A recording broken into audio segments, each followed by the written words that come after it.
नमस्कार दोस्तों, मेरा नाम स्वरूप सोलंकी। जैसा कि अपना आयोग की सीरीज चल रही है और पीएससी की परीक्षा पास में है। इसी महीने में जुलाई में परीक्षा होने वाली, 25 जुलाई को परीक्षा होने वाली है। तो आज अपना जो टॉपिक है वो मानव अधिकार आयोग है। और मानव अधिकार आयोग थोड़ा एक बड़ा टॉपिक है, इसलिए इसको मैं 2 या 3 वीडियो में कंप्लीट करूंगा। आपको पता होगा दोस्तों, आपकी परीक्षा में बहुत सारे स्टूडेंट ऐसा सोचते हैं कि ये एक्ट और मानव अधिकार हटा दिया, हटा नहीं दिया, ये तो है इसे, बाकी दूसरे आयोग और भी बढ़ा दिए तो मानव अधिकार आयोग आपकी परीक्षा का सिलेबस का भाग है।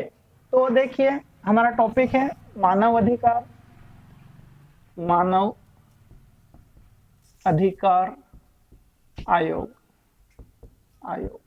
तो सबसे पहले मानव अधिकार आयोग की बात करें तो इसमें से एक बहुत महत्वपूर्ण क्वेश्चन आता है कि विश्व मानव अधिकार दिवस कब मनाया जाता है। विश्व मानव अधिकार दिवस कब मनाया जाता है? तो वो मनाया जाता है 10 दिसंबर को। 10 दिसंबर को विश्व मानव अधिकार दिवस मनाया जाता है, क्योंकि 10 दिसंबर 1948 में पेरिस में एक कन्वेंशन हुआ था, एक सम्मेलन हुआ था, और उस सम्मेलन, उस समझौते में घोषित किया गया था कि आज से हम मानव अधिकार दिवस को लागू करेंगे। तो इस पेरिस सिद्धांत के आधार पर ही भारत में राष्ट्रीय मानव अधिकार दिवस, भारत में राष्ट्रीय मानव अधिकार आयोग का गठन किया गया। ठीक है, अब राष्ट्रीय मानव अधिकार आयोग का गठन किया गया तो बात करते हैं राष्ट्रीय मानव अधिकार आयोग। राष्ट्रीय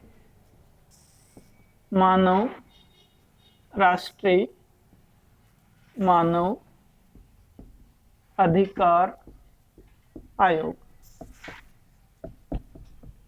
दोस्तों, ये कभी कभी राष्ट्रीय भी लिखा रहता है और कभी कभी ये राष्ट्रीय नहीं लिखा रहे तो भी इसका अर्थ राष्ट्रीय मानव अधिकार आयोग से ही आपको लगाना है। तो राष्ट्रीय मानव अधिकार आयोग में अपन आगे बढ़ते हैं। तो हुआ क्या था, तो ये राष्ट्रीय मानव अधिकार आयोग कब का अधिनियम है? ये 1993 का अधिनियम है। 1993 का अधिनियम है। हाँ, इससे संबंधित जो महत्वपूर्ण बात है वो है, नंबर 1 बात कि यह अधिनियम पूरे भारत में लागू है। ये जो राष्ट्रीय मानव अधिकार आयोग है, ये जो अधिनियम बनाया गया, कानून बनाया गया, ये पूरे भारत में लागू है। दूसरी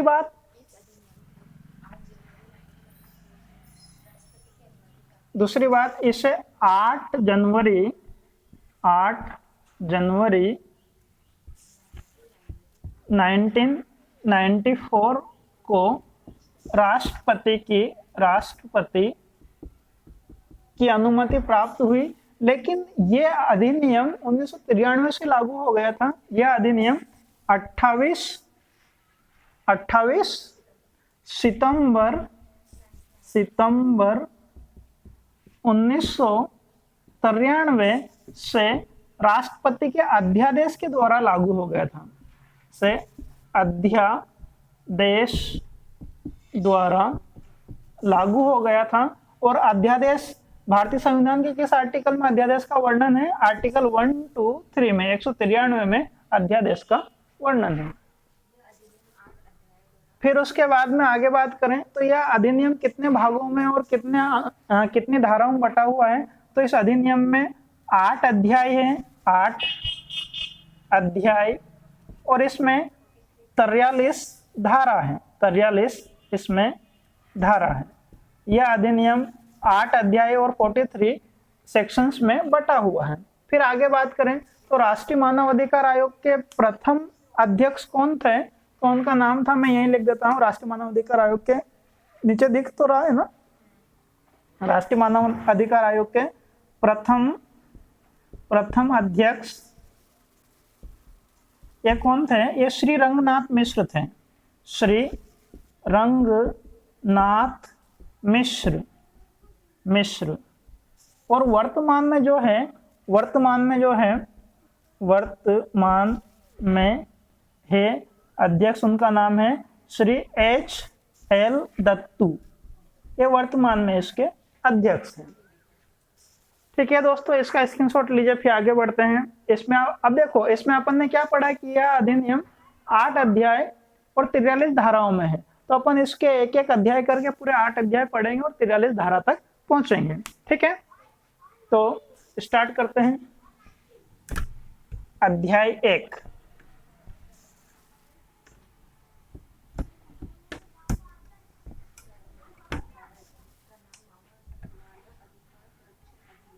अध्याय 1। अध्याय 1 में 2 धारा है, धारा 1 से 2 तक चलता है, 1 से 2 तक। तो धारा 1 में है, धारा 1 में है, 1 में प्रारंभ है ना, पहले प्रारंभ लिख। अध्याय 1 में जो अध्याय 1 का जो टाइटल है वो प्रारंभ है, प्रारंभ। और अध्याय 1 की धारा 1 क्या बोलती है वो मैं बताने जा रहा हूं। तो अध्याय 1 की धारा 1 ये बोलती है, क्या बोलती है? इसका नाम मानव अधिकार संरक्षण अधिनियम 1993 है। और दूसरी बात, ये तो इसका नाम हो गया। दूसरी बात, विस्तार कहाँ होगा? थोड़ा पास में लिख देता हूं। तो विस्तार होगा संपूर्ण भारत में, संपूर्ण भारत में इसका विस्तार होगा। फिर अगली बात, फिर संपूर्ण भारत में लागू होगा। वो तो वो क्या है दोस्तों, हम जानते हैं कि जम्मू कश्मीर पहले एक स्पेशल राज्य था, तो उसमें कुछ अलग बातें थी। तो अब जम्मू कश्मीर को 2019 से 1 अक्टूबर 2019 से जम्मू कश्मीर और लद्दाख 2 केंद्र शासित बना दिए, तो वो प्रॉब्लम अब सॉल्व हो गई है, तो वो मैटर नहीं है। फिर उसके बाद में आगे, उसके बाद में देखिए इस अधिनियम का उद्देश्य क्या है। तो देखिए उद्देश्य बताता हूँ। देखिए पहली बात तो ये धारा 1 क्या बोलती है? धारा 1 में नाम है। नाम क्या होगा इसका नाम होगा मानव अधिकार संरक्षण अधिनियम 1993। और विस्तार कहाँ होगा? संपूर्ण भारत में। फिर तीसरी बात, इसका उद्देश्य। तो उद्देश्य में क्या क्या होगा इसके उद्देश्य? तो उद्देश्य में मानव अधिकारों का अच्छे से अच्छे संरक्षण करना, या अधिक से अधिक अच्छा संरक्षण करना। मैं ऐसा लिख देता हूं, अच्छे से संरक्षण करना। ये तो नंबर 1 हो गया। नंबर 2, मानव अधिकारों से संबंधित मामलों के लिए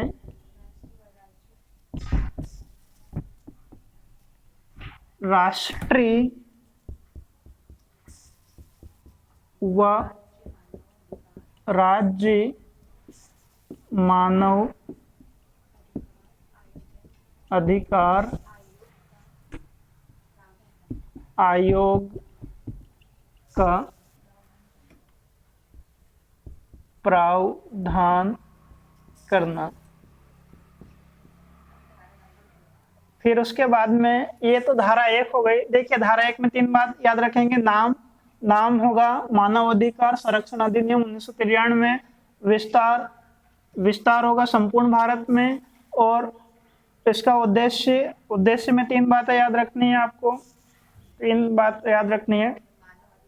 मानव अधिकार का अच्छे से संरक्षण करना। दूसरी बात, मानव अधिकारों से संबंधित मामलों के लिए राष्ट्रीय और राज्य मानव अधिकार आयोग का प्रावधान। तीसरा है मानव अधिकार से संबंधित मामलों के विचार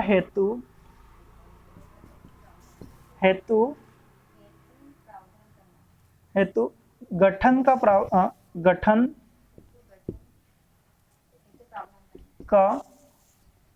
प्रावधान करना, ये इसका उद्देश्य है। ये धारा 1 कंप्लीट होती है यहाँ पर। उसके बाद में आती है धारा 2, उसके बाद में आती है धारा 2। तो अपन अब धारा 2 देखते हैं। इसको मैं मिटा देता हूं, फिर उसके बाद में धारा 2।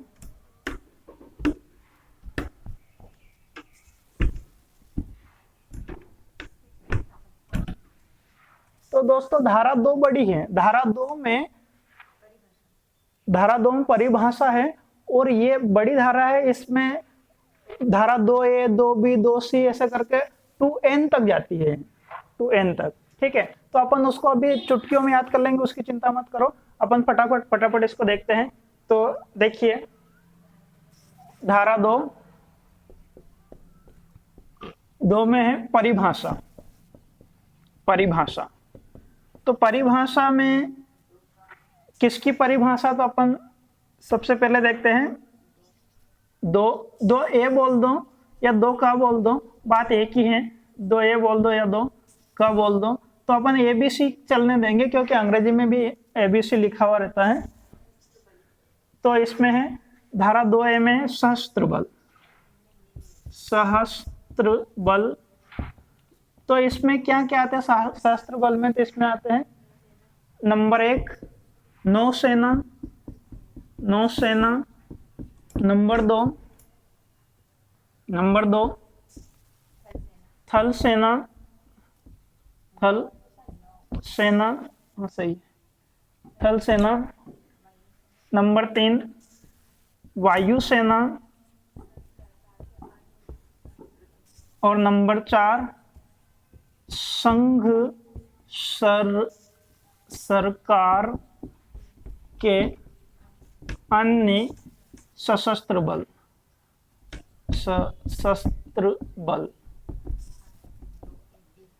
ये तो 2A हो गया। अब 2B में है अध्यक्ष और सदस्य भी है ना।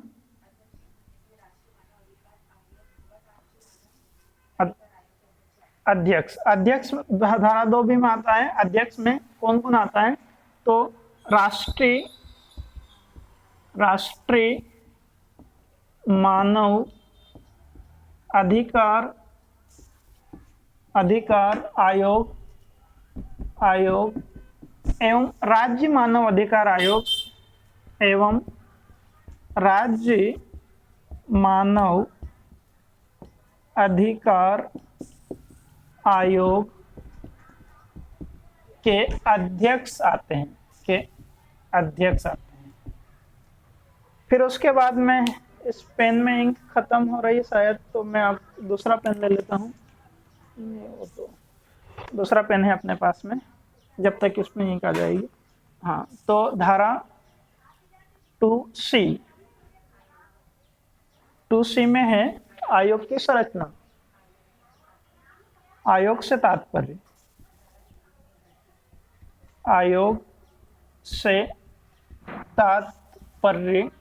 तो ये कहाँ है, क्या है? तो जो धारा 3 में गठित है उससे संबंधित है। तो अपन इसको धारा 3 में पढ़ेंगे।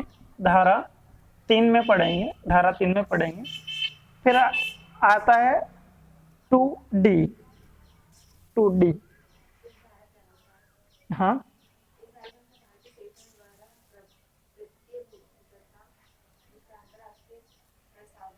धारा 2D में आता है संविधान द्वारा प्रत्याभूत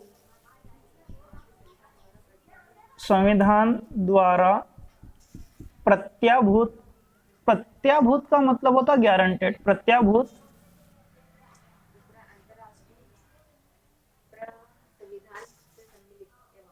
प्रत्याभूत। अच्छा, इसमें कुछ एक बातें आती है, 2-3 बातें आती हैं। तो आप तो इतना याद रखें, धारा 2D में है संविधान द्वारा प्रत्याभूत। प्रत्याभूत मतलब क्या क्या संविधान गारंटेड देता है। फिर धारा 2E, 2E में है न्यायालय, मानव अधिकार का न्यायालय, मानव अधिकार न्यायालय, न्यायालय।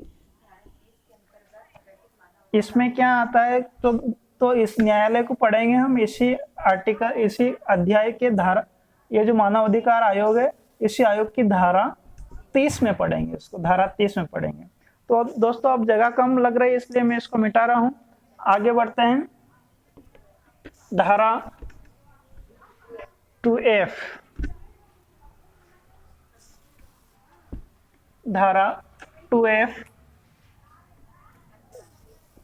2F में है अंतर्राष्ट्रीय प्रसंविधाएं, अंतर्राष्ट्रीय प्रसंविधाएं।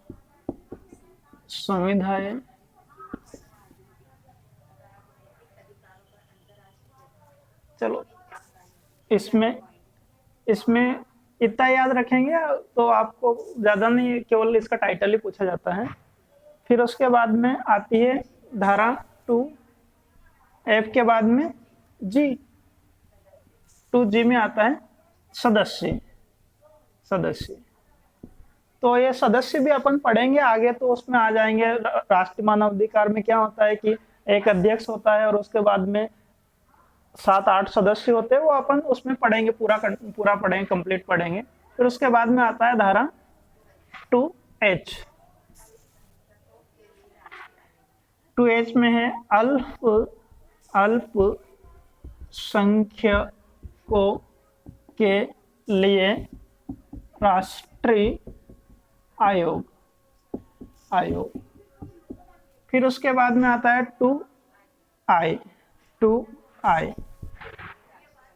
2I में SC मतलब अनुसूचित जाति के लिए राष्ट्रीय आयोग। फिर उसके बाद में 2I के बाद में A भी है, इसमें ST के लिए, ST मतलब शेड्यूल ट्राइब के लिए राष्ट्रीय आयोग। फिर उसके बाद में I के बाद में J, 2J में महिलाओं के लिए राष्ट्रीय आयोग, महिलाओं के लिए राष्ट्रीय आयोग। फिर उसके बाद में 2K में है अधिसूचना। फिर उसके बाद में 2K के बाद में L में है विहित का मतलब होता है जो कानून में लिखा हुआ है, विधि के द्वारा लिखा हुआ है, वो विहित कहलाता, जो कानून में लिखा है। फिर उसके बाद में 2L के बाद में 2M में है लोक सेवक की परिभाषा, इसमें लोक सेवक की परिभाषा है। फिर उसके बाद में 2M के बाद में 2N में है राज्य आयोग। तो दोस्तों आज हमने धारा 1 और 2 देखी, मतलब अध्याय 1 देख लिया है। तो दोस्तों समझिए, अभी तो हमने केवल ये देखा है, कल मैं आपको ये सब याद करवा दूंगा, सभी धाराएं 2A से 2N तक पूरा कंप्लीट याद करवा दूंगा। तो दोस्तों वीडियो को लाइक करें, शेयर करें, सब्सक्राइब करें। धन्यवाद।